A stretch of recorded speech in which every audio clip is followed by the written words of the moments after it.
Dr. Saab, Assalamu alaikum. Walaikum salam, sir. I would like you to introduce to our viewers, and also then we'll talk about this facility. And there are many people who don't know about this facility, and I would like my viewers to know what is happening here. And beginning with your introduction. Thank you so much, sir. Thank you for your time here. I am Dr. Ghulam Mushtaba Sheikh, and I am working here as a director in this lab. This lab is actually Center of Excellence for Robotics, Artificial Intelligence, and Blockchain. Actually, we call it a CRAB. So in this actually lab, there are 3 clusters. One is the Artificial Intelligence, other one is the Robotics, and third one is the Blockchain. So इस lab के अंदर actually हम 3 different काम करते हैं sir. Number 1 is the writing algorithms related to artificial intelligence. Number 2 is to implement those algorithms in such robots. And number 3 is to write the secure systems through a blockchain technology. So ये 3 हमारे basic काम हैं, या समझ लें clusters हैं इसके अंदर. हर क्लस्टर की 3 रिस्पॉन्सिबिलिटीज़ हैं. Number 1, to write the commercialise products जिसको हम पाकिस्तान के लिए यूज़ कर सकें और पाकिस्तान उससे फ़ायदा उठा सके, या हमारी कम्युनिटी उससे फ़ायदा उठा सके, और हम पेटेंट बना सकें या कॉपीराइट कर सकें उन एप्लीकेशंस को. Number 2 is a research. Of course research के बगैर कुछ भी नहीं है. आप अपने बारे में जो इंटरनेशनली बता सकते हैं वो रिसर्च के थ्रू ही बता सकते हैं. So you need to publish a lot of literature whatever you are doing here in international renowned journals. Number 3 is the to producing the skills for 21st century skills. तो हम उसके लिए trainings arrange करते हैं different platforms को लेके, such as robotic platforms, robot operating systems, big data analytics, data science, blockchain technology, Ethereum technology, bitcoins या bitcoin platforms. तो ये 3 बेसिकली हम यहाँ पर काम कर रहे होते हैं, और यहाँ पर जो भी काम हो रहा होता है टीम्स का, वो उनकी एक KPI डिफाइंड है. The team needs to produce the outcome in a well defined time frame.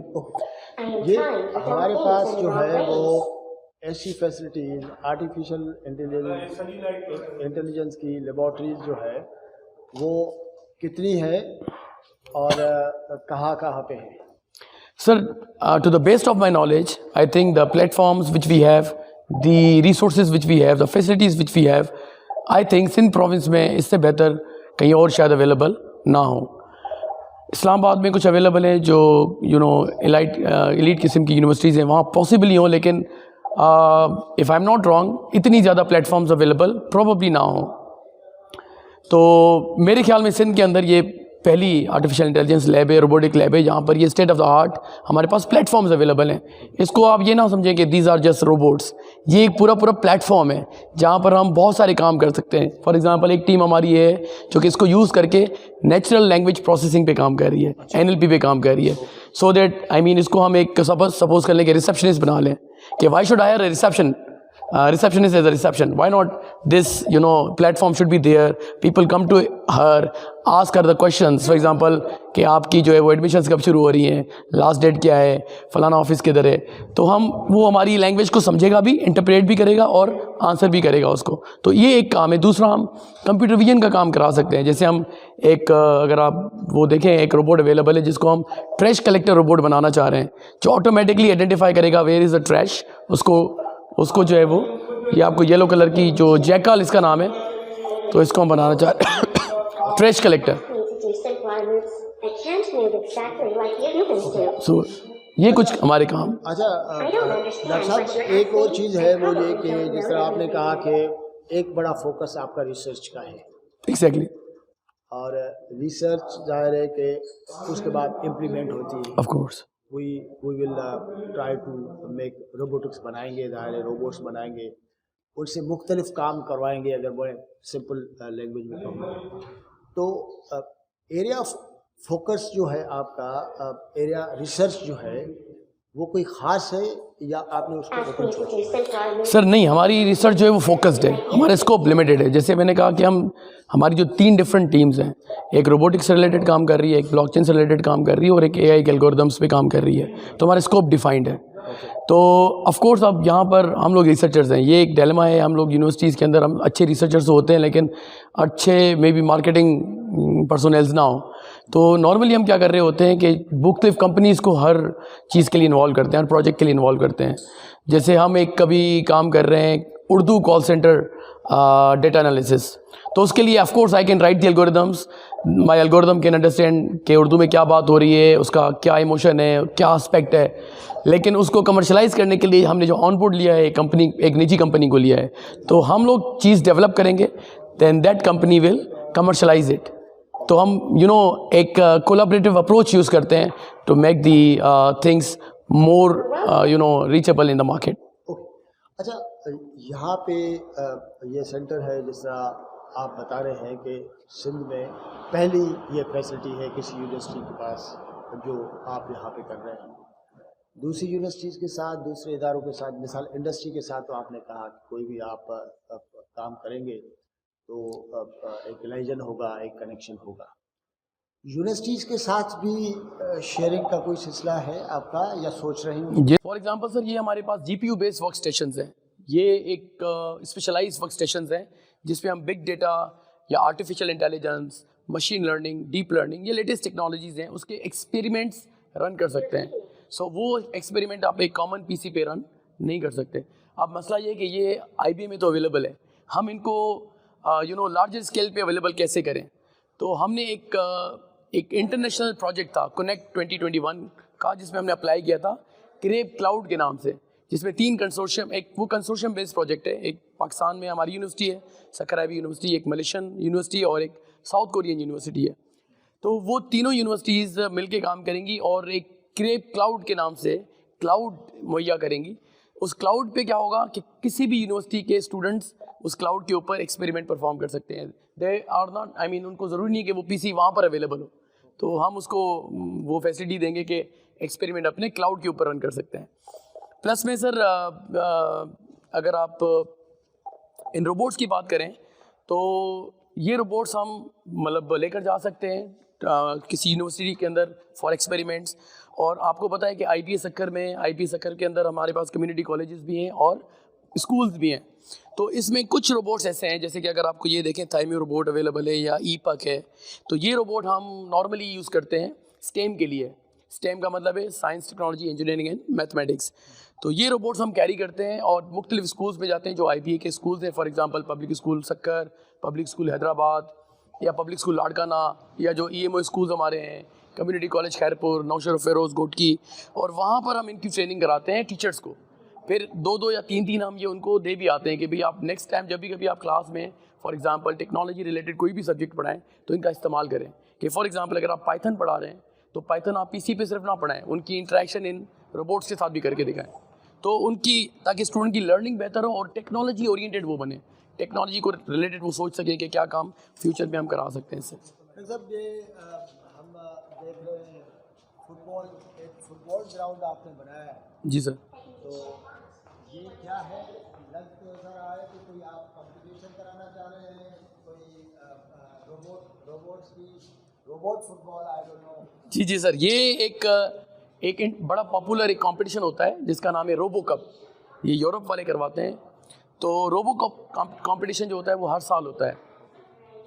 अब हम आर्टिफिशियल इंटेलिजेंस में थोड़ा सा मैं टेक्निकली बात करता हूँ शायद, मतलब तो AI के अंदर हम लोग नॉर्मली जैसे कंप्यूटर विजन पढ़ाते हैं, कंप्यूटर विजन या इमेज प्रोसेसिंग पढ़ाते हैं कि जो हार्डवेयर होता है वो ऑटोमेटिकली रिकग्नाइज करे कि ये ऑब्जेक्ट कौन सा है।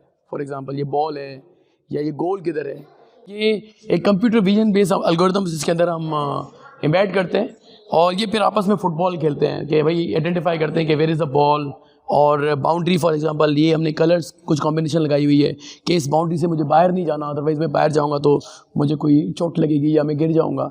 तो they identify these symbols and goal ball to play the football. और हम इनको ट्रेंड कर रहे हैं और अच्छा से ट्रेंड कर रहे हैं सो दैट दे कैन, ये कंपटीशन होता है, जो टीम अच्छा खेलती है वो यूरोप में फिर विनर होती है। तो हम इनको ट्रेंड कर रहे हैं अभी। सो ये हम एक टास्क हमने टीम को दिया हुआ है। ये actually this is called now. तो ये एक सोशल रोबोट है। So she can talk to humans, she can play. So काफ़ी सारे काम इनसे हम करा सकते हैं। Hello, I'm Now. My internet address is 192.168.221.84. The VC of this university. Professor Dr. Mir Mohammed Shah is the Vice Chancellor. Who is the founder of this university? Lead Professor Nisar Ahmed Siddiqui is founder of this university. I can walk. I can talk. I can dance. I can see in details. I can be used for research purpose to test SLAM algorithms, reach vision mapping, walking and stability algorithms in computer vision. अच्छा sir, अब हमारे पास जब आपको पता है अगर हम कहीं भी from one location to other location travel करना चाह रहे होते हैं तो हम जीपीएस लोकेशंस को नॉर्मली यूज़ कर रहे होते हैं कि फॉर एग्जांपल अगर आपने सक्कर हाईवे से मासूम शाह का मीनारा जाना है तो आपको जीपीएस लगाना पड़ता है. लेकिन how if we want to move in a single building और in single hall where we have multiple offices, तो उसके लिए कॉन्सेप्ट होता है यूज़ मैपिंग का. तो मैपिंग के अंदर क्या होता है, हम एक रोबोट को सिखा देते हैं कि भाई ये ऑफिस किधर है, आपने कहाँ कैसे जाना है उधर, और रोबोट थोड़ा इंटेलिजेंट होता है, वो ऑब्स्टेकल जितनी भी आती हैं दरमियान में उसको खुद अवॉइड करता है और वो सोर्स से जाके डेस्टिनेशन तक खुद पहुँच जाता है. फिर वो वापस आके एक्नॉलेज भी करता है ओनर को कि भाई हमने आपका काम कर दिया है. तो उसके लिए हमने एक ये रोबोट असेंबल किया है, ये इसका नाम टर्टल बॉट है. तो ये थोड़ा सा स्लो चलता है, उसका एडवांस वर्जन चेकाल है. बिलाल इसको कर. तो अब ये सोर्स से ये जा रहा है, इसको पता है कि कहाँ पर ऑब्स्टेकल्स हैं और ये जाके खुद उस अपने डेस्टिनेशन तक पहुँच जाएगा. अगर कोई बीच में ऑब्स्टेकल मिलता है तो इट विल अवॉइड.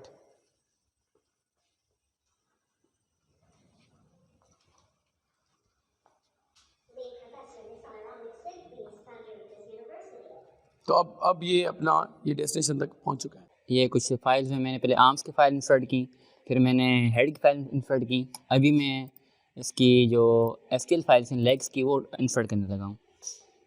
यानी पार्ट बाय पार्ट इसकी डिज़ाइनिंग होती है और हर पार्ट को अलग से डिज़ाइन किया जाता है, फिर उसके अलग से फाइल बनती है. और ये सॉफ्टवेयर क्या करता है, इन सब फाइल्स को अपनी जगह जो कोऑर्डिनेट्स हैं जो हमने पहले से सेट किए होते हैं उन पर मैप करता है ताकि एक प्रॉपर शेप बन जाए, जैसा कि आप देख रहे हैं. अभी एक और फाइल रह गई है हमारी जो कि ट्रंक है इसका बेसिकली, वो हम इंसर्ट करते हैं इसमें एब्डोमिनल आ गया, गला आ गया इसका. यस, जब हम इसको पूरा लोड कर देंगे इसको हम 3D भी देख सकते हैं, इसकी विड्थ, हाइट, जो भी चीज़ें इसकी हम देख सकते हैं. जूम इन जूम आउट कर सकते हैं और डिफरेंट इसके शेड्स हैं जिसमें हम उसको देख सकते हैं. यानी कुछ चीज़ें किस शेड में नज़र आती हैं, कुछ चीज़ें किसी शेड में नज़र आती हैं, तो हम बेसिकली ये देख सकते हैं डिफरेंट शेड्स में.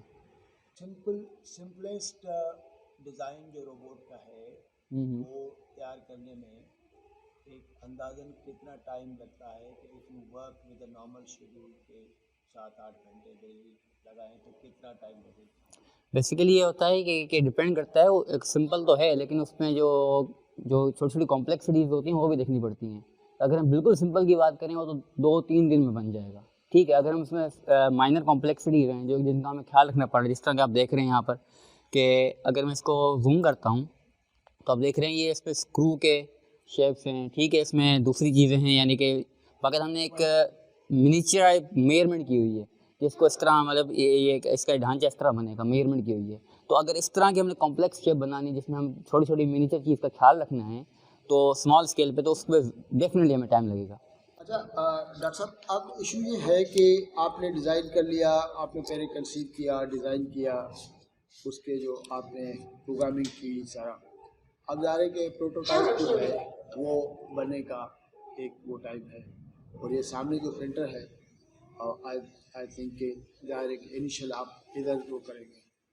लेकिन यहाँ पे दो किस्म की चीज़ें हैं. एक रोबोट्स ऐसे हैं जो बड़े एप्लीकेशंस वाले आपने मंगवाए हैं जिसके ऊपर प्रोग्रामिंग साइट पे काम हो सकता है. हमारे पास हमारी यूनिवर्सिटीज़ में, हमारी सोसाइटी में रोबोटिक कल्चर जो है वो डेवलप करने के लिए और बहुत सारे टास्क रोबोट्स के थ्रू करने के लिए जो हमें सिंपलर किस्म के रोबोट्स चाहिए, उनकी मैन्युफैक्चरिंग, उससे पहले फैब्रिकेशन, ये सारा सब कुछ होगा. उस सिलसिले में आपके पास क्या हो रहा है? थैंक यू सर, ये बड़ा अच्छा आपने सवाल किया. आपने देखा कि जो एक हमारे स्टूडेंट ने आपको दिखाया कि हम पहले 3D उसकी हम डिज़ाइनिंग करते हैं. जब भी कभी आपको रोबोट एक मैन्युफैक्चर करना होता है पहले आप उसकी क्या करते हैं, 3D डिज़ाइन करते हैं. अच्छा, पहले तो मैं आपको ये बताऊं कि यहाँ पर रोबोटिक के अंदर भी 2 सब टीम्स हैं. एक वो है जो हमारे पास कुछ प्लेटफॉर्म्स अवेलेबल है ना, उनके ऊपर वो एप्लीकेशंस डेवलप करती हैं. जैसे आपको मैंने काफ़ी सारे एग्जांपल्स बताए हैं इस इंटरव्यू के अंदर. दूसरी टीम ऐसी है कि अब ये हम खुद रोबोट कैसे क्रिएट करें by using the reverse engineering principles. तो फॉर एग्जांपल उसका हम पहले क्या करते हैं, 3D डिज़ाइन करते हैं जैसे मैश लैब के अंदर। उसके बाद वो जो भी डिज़ाइन है उसको हम USB में लेकर आते हैं, यहाँ पर हम प्लग इन करते हैं और 3D प्रिंटर के साथ हम उसको प्रिंट करते हैं।